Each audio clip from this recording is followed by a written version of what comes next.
Melquiades le reveló que sus oportunidades de volver al cuarto estaban contadas, pero se iba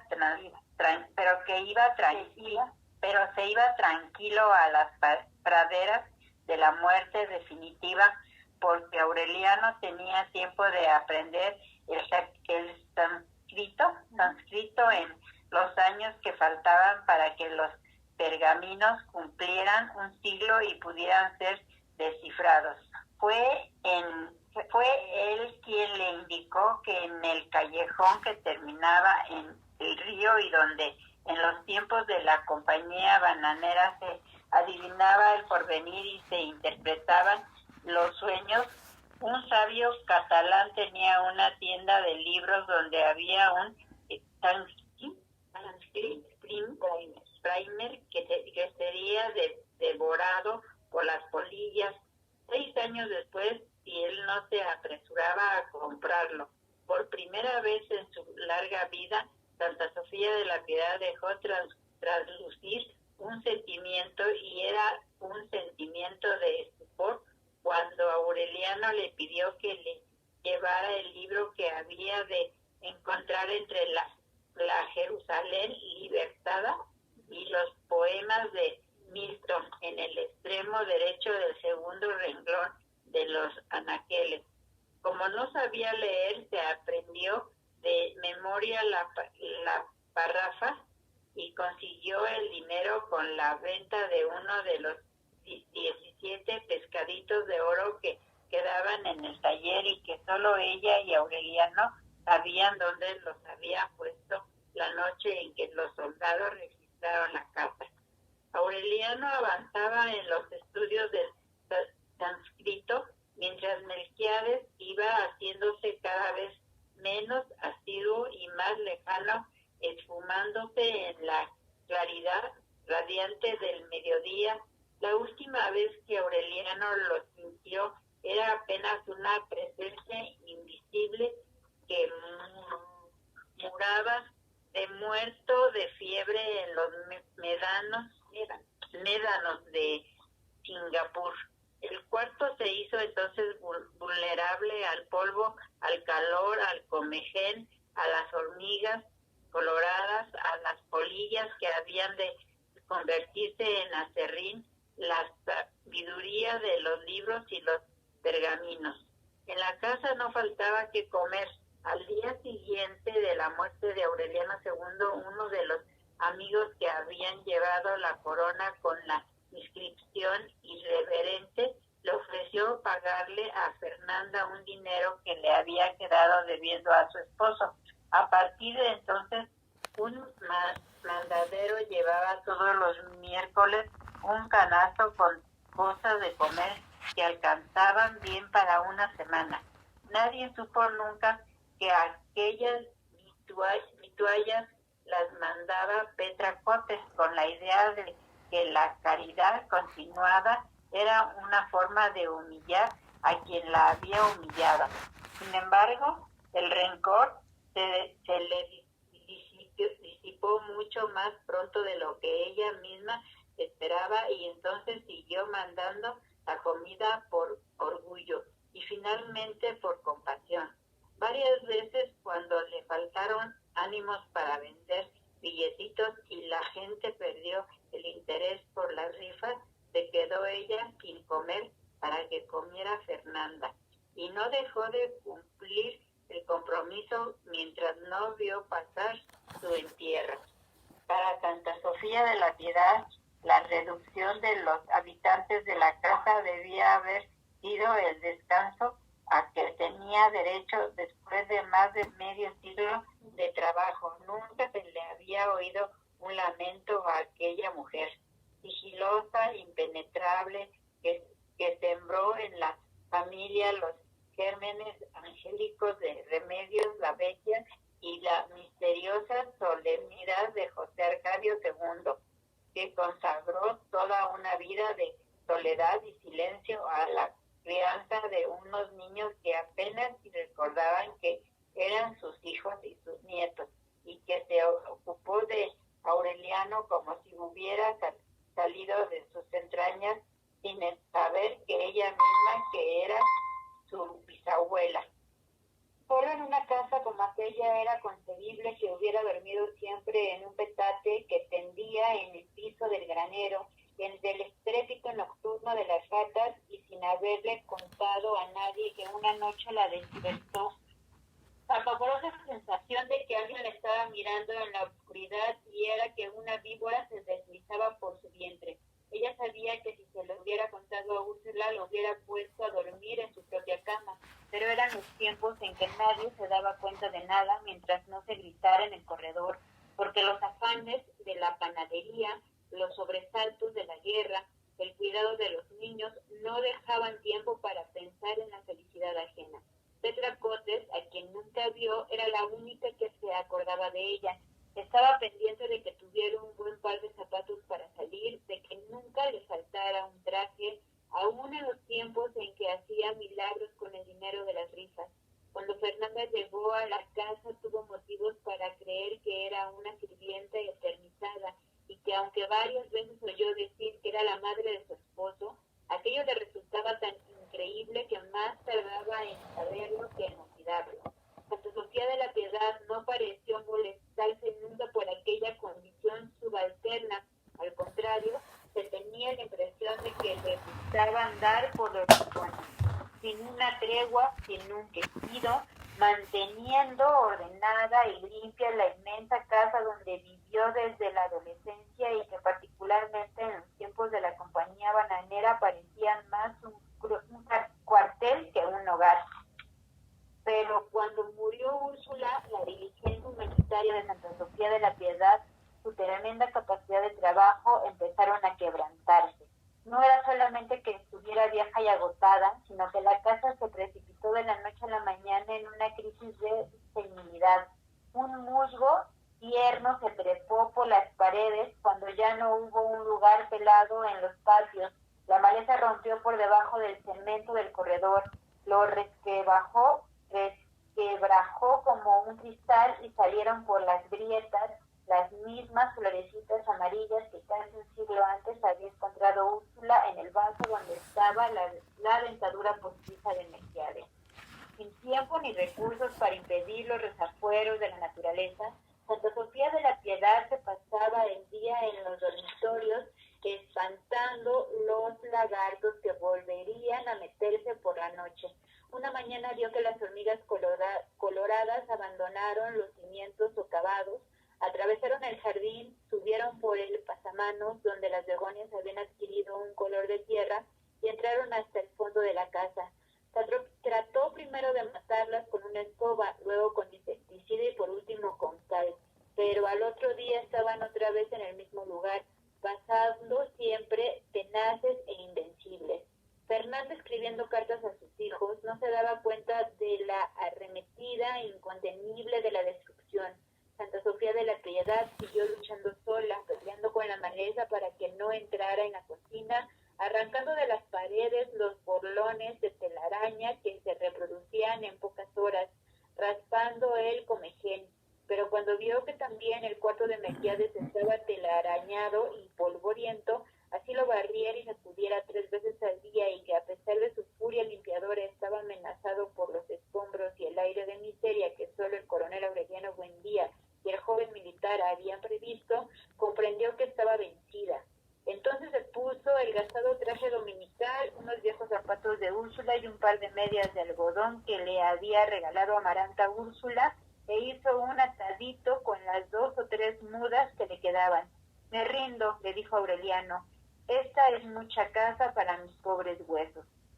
Aureliano le preguntó para dónde iba. Ella hizo un gesto de vaguedad, como si no tuviera la menor idea de su destino. Trató de precisar, sin embargo, que iba a pasar sus últimos años con una prima hermana que vivía en Riohacha.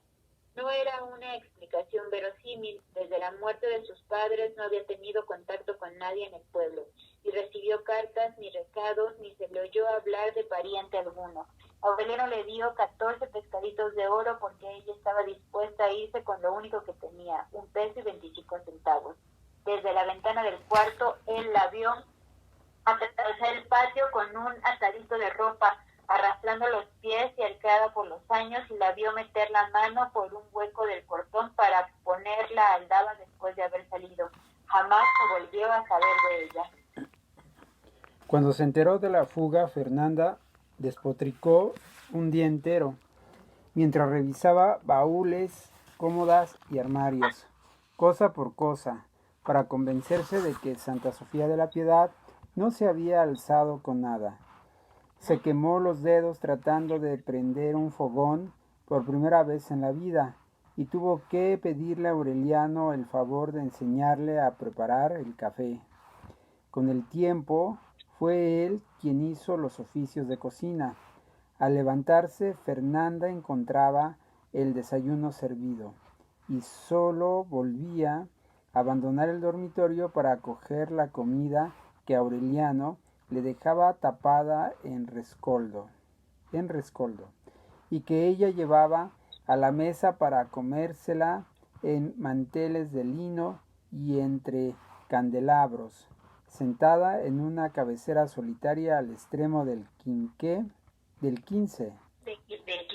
15 sillas vacías. Aún en esas circunstancias, Aureliano y Fernanda no compartieron la soledad, sino que siguieron viviendo cada uno en la suya, haciendo la limpieza del cuarto respectivo, mientras la telaraña iba nevando los rosales, tapizando las vigas, acolchonando las paredes. Fue por esa época que Fernanda tuvo la impresión de que la casa se estaba llenando de duendes. Era como si los objetos, sobre todo los de uso diario, hubieran desarrollado la facultad de cambiar de lugar por sus propios medios. A Fernanda se le iba el tiempo en buscar las tijeras que estaba segura de haber puesto en la cama y, después de revolverlo todo, las encontraba en una repisa de la cocina, donde creía no haber estado en 4 días. De pronto no había un tenedor en la gaveta de los cubiertos y encontraba 6 en el altar y 3 en el lavadero. Aquella caminadera de las cosas era más desesperante cuando se sentaba a escribir. El tintero que ponía a la derecha aparecía a la izquierda. La almohadilla del papel secante se le perdía y la encontraba 2 días después debajo de la almohada. Y las páginas escritas a José Arcadio se le confundían con las de Amaranta Úrsula, y siempre andaba con la mortificación de haber metido las cartas en sobres cambiados, como en efecto le ocurrió varias veces. En cierta ocasión perdió la pluma. 15 días después se la devolvió el cartero, que la había encontrado en su bolsa y andaba buscando al dueño de casa en casa. Al principio ella creyó que eran cosas de los médicos invisibles, como la desaparición de los pesarios, y hasta empezó a escribirles una carta para suplicarles que la dejaran en paz, pero había tenido que interrumpirla para hacer algo. Y cuando volvió al cuarto, no solo no encontró la carta empezada, sino que se olvidó del propósito de escribirla. Por un tiempo pensó que era Aureliano. Se dio a vigilarlo, a poner objetos en su paso, tratando de sorprenderlo en el momento en que los cambiara de lugar, pero muy pronto se convenció de que Aureliano no abandonaba el cuarto de Melquiades sino para ir a la cocina o al excusado, y que no era hombre de burlas. De modo que terminó por creer que eran travesuras de duendes y optó por asegurar cada cosa en el sitio donde tenía que usarla. Amarró las tijeras con una larga pita en la cabecera de la cama. Amarró el plumero y la almohadilla del papel secante en la pata de la mesa y pegó con goma el tintero en la tabla, a la derecha del lugar en que solía escribir. Los problemas no se resolvieron de un día para otro, pues a las pocas horas de costura ya la pita de las tijeras no alcanzaba para cortar, como si los duendes la fueran disminuyendo. Le ocurrió lo mismo con la pita de la pluma y hasta con su propio brazo, que al poco tiempo de estar escribiendo no alcanzaba el tintero. Ni Amaranta Úrsula en Bruselas ni José Arcadio en Roma se enteraron jamás de esos insignificantes infortunios. Fernanda les contaba que era feliz y en realidad no era, justamente porque se sentía liberada de todo compromiso, como si la vida la hubiera arrastrado otra vez hasta el mundo de sus padres, donde no se sufría con los problemas diarios porque estaban resueltos de antemano en la imaginación.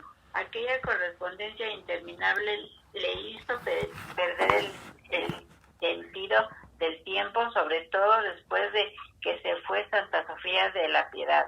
Se había acostumbrado a llevar la cuenta de los días, los meses y los años, tomando como puntos de referencia las fechas previstas para el retorno de los hijos. Pero cuando estos modificaron los plazos una y otra vez, las fechas se le confundieron, los términos se le traspapelaron y las jornadas se parecieron tanto las unas a las otras, que no se sentían transcurrir. En lugar de impacientarse, experimentaba una honda complacencia en la demora. No la inquietaba que muchos años después de anunciarle las vísperas de sus votos perpetuos, José Arcadio siguiera diciendo que esperaba terminar los estudios de alta teología para emprender los de diplomacia, porque ella comprendía que era muy alto y empedrada de obstáculos la escalera de caracol que conducía a la silla de San Pedro. En cambio, el espíritu se le exaltaba con noticias que para otros hubieran sido insignificantes, como aquella de que su hijo había visto al Papa. Experimentó un gozo similar cuando Amaranta Úrsula le mandó decir que sus estudios se prolongaban más del tiempo previsto, porque sus excelentes calificaciones le habían merecido privilegios que su padre no tomó en consideración al hacer las cuentas. Habían transcurrido más de 3 años desde que Santa Sofía de la Piedad le llevó la gramática, cuando Aureliano consiguió traducir el primer pliego. No fue una labor inútil, pero constituía apenas un primer paso en un camino cuya longitud era imposible prever, porque el texto en castellano no significaba nada.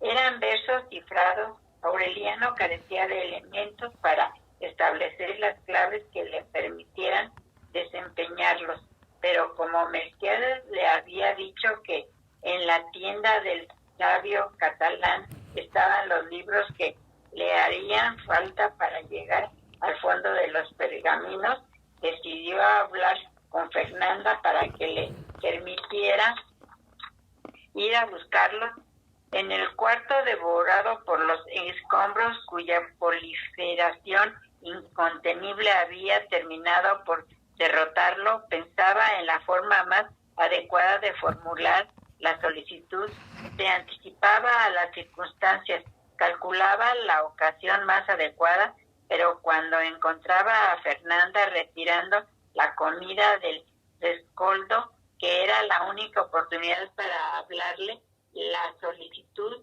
laboriosamente premeditada se le atragantaba y se le perdía la voz. Fue aquella la única vez en que la espió. Estaba pendiente de sus pasos en el dormitorio. La oía ir hasta la puerta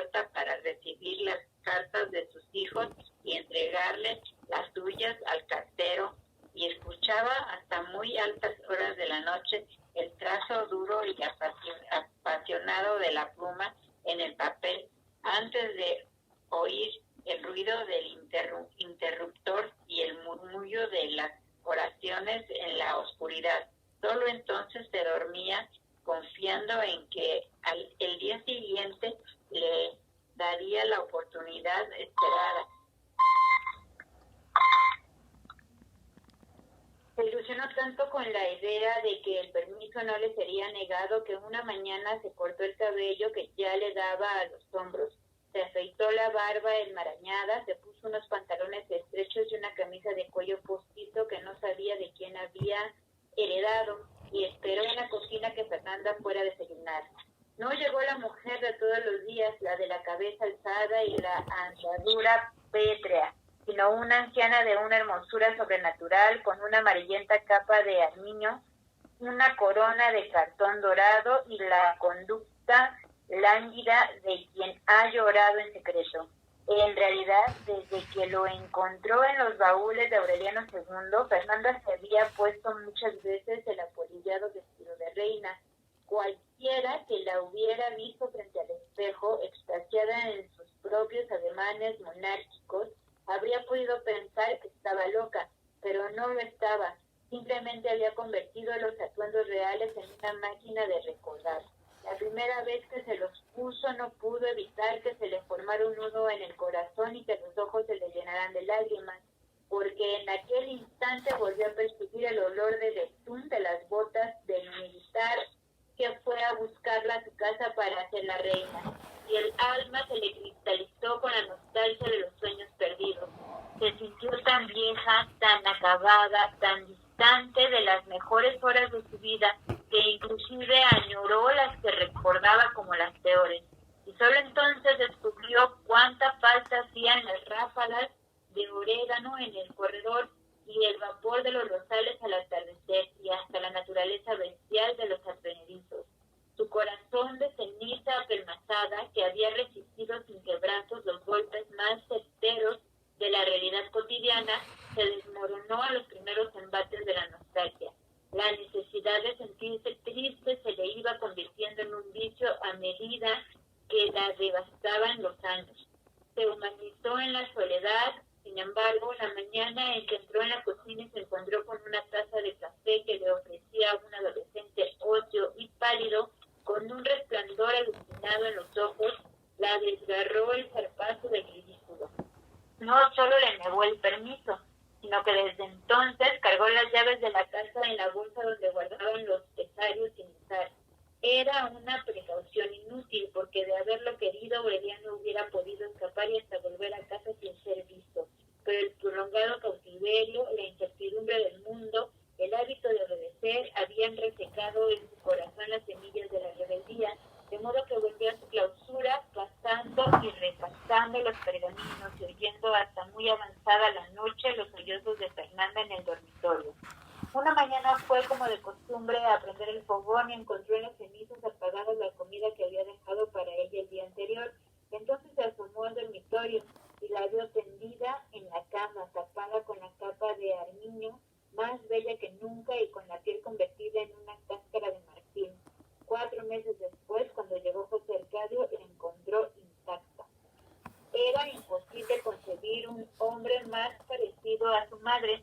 Llevaba un traje de tafetán luctuoso, una camisa de cuello redondo y duro, y una delgada cinta de seda con un lazo en lugar de la corbata. Era lívido, lánguido, de mirada atónita y labios débiles.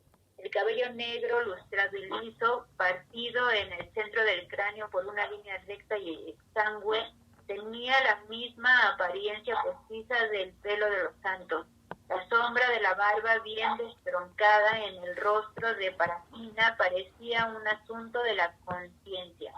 Tenía las manos pálidas, con nervaduras verdes y dedos parasitarios, y un anillo de oro macizo con un ópalo girasol redondo en el índice izquierdo. Cuando le abrió la puerta de la calle, Aureliano no hubiera tenido la necesidad de suponer quién era para darse cuenta de que venía de muy lejos. La casa se impregnó a su paso de la fragancia de agua desdorida que Úrsula le echaba en la cabeza cuando era niño, para poder encontrarlo en las tinieblas. De algún modo imposible de precisar, después de tantos años de ausencia, José Arcadio seguía siendo un niño otoñal, terriblemente triste y solitario. Fue directamente al dormitorio de su madre, donde Aureliano había vaporizado mercurio durante 4 meses en el atanor del abuelo de su abuelo, para conservar el cuerpo según la fórmula de Melquiades. José Arcadio no hizo ninguna pregunta. Le dio un beso en la frente al cadáver, le sacó de debajo de la falda la faltriquera de jareta, donde había 3 pesarios todavía sin usar, y la llave del ropero. Hacía todo con ademanes directos y decididos, en contraste con su languidez. Sacó del ropero un cofrecito damasquinado con el escudo familiar y encontró en el interior perfumado de sándalo la carta voluminosa en que Fernanda desahogó el corazón de las incontables verdades que le había oculto. La leyó de pie, con avidez, pero sin ansiedad, y en la tercera página se detuvo y examinó a Aureliano con una mirada de segundo reconocimiento. Entonces dijo con una voz que tenía algo de navaja de afeitar: ¿Tú eres el bastardo? Soy Aureliano Buendía. Vete a tu cuarto, dijo José Arcadio. Aureliano se fue y no volvió a salir ni siquiera por curiosidad cuando oyó el rumor de los funerales solitarios. A veces, desde la cocina, veía a José Arcadio deambulando por la casa, ahogándose en su respiración anhelante, y seguía escuchando sus pasos por los dormitorios en ruinas después de la medianoche. No oyó su voz en muchos meses, no solo porque José Arcadio no le dirigía la palabra, sino porque él no tenía deseos de que ocurriera, ni tiempo de pensar en nada distinto de los pergaminos. A la muerte de Fernanda había sacado el penúltimo pescadito y había ido a la librería del sabio catalán en busca de los libros que le hacían falta. No le interesó nada de lo que vio en el trayecto, acaso porque carecía de recuerdos para comparar, y las calles desiertas y las casas desoladas eran iguales a como las había imaginado en un tiempo en que hubiera dado el alma por conocerlas. Se había concedido a sí mismo el permiso que le negó Fernanda, y solo por una vez, con un objetivo único y por el tiempo mínimo indispensable, así que recorrió sin pausa las 11 cuadras que separaban la casa del callejón donde antes se interpretaban los sueños, y entró accesando en el abigarrado y sombrío local donde apenas había espacio para moverse. Más que una librería, aquella parecía un basurero de libros usados, puestos en desorden en los estantes mellados por el comején. En los rincones amelazados de telaraña, y aún en los espacios que debieron destinarse a los pasadizos. En una larga mesa, también agobiada de mamotretos, el propietario escribía una prosa incansable, con una caligrafía morada, un poco delirante y en hojas sueltas de cuaderno escolar. Tenía una hermosa cabellera plateada que se le adelantaba en la frente como el penacho de una cacatúa, y sus ojos azules, vivos y estrechos, revelaban la mansedumbre del hombre que ha leído todos los libros. Estaba en calzoncillos, empapado de sudor, y no desentendió la escritura para ver quién había llegado. Aureliano no tuvo dificultad para rescatar de entre aquel desorden de fábula los 5 libros que buscaba, pues estaban en el lugar exacto que le indicó Melquiades. Sin decir una palabra, se los entregó junto con el pescadito de oro al sabio catalán, y éste los examinó y sus párpados se contrajeron como 2 almejas. «Debes estar loco», dijo en su lengua, alzándose de hombros, y le devolvió a Aureliano los 5 libros y el pescadito. Muy bien, muy bien. ¿Mañana vas a venir? Sí. ¿A qué hora vas a venir? No sé. Me van a pintar el cabello a las 7. ¿Ayer? A ver. ¿A la chana? Si digo, ¿me van a pintar el cabello a las 7? ¿Qué persona habla? ¿Qué dijo? Creo que es una hora. Aquí. Maldito sea. No, ¿yo qué dije? No dije nada. Oye, ¿A qué hora vas a venir? pues estaba viendo que si voy a las 6. No, pues si puedes antes. Oye, ¿quién te pinta el pelo? Me lo va a pintar la Adriana, la de aquí al lado. Es que me voy a cambiar el tono, me lo voy a bajar un tonito. Ay, ¿cómo es eso? Pues me voy a poner otro tinte. ¿Yo me lo puedo bajar? Sí. ¿Me puedo bajar un tono o 2 tonos? Los que quieras. Es que quiero. No le he apagado. Esto se está grabando, maldita sea.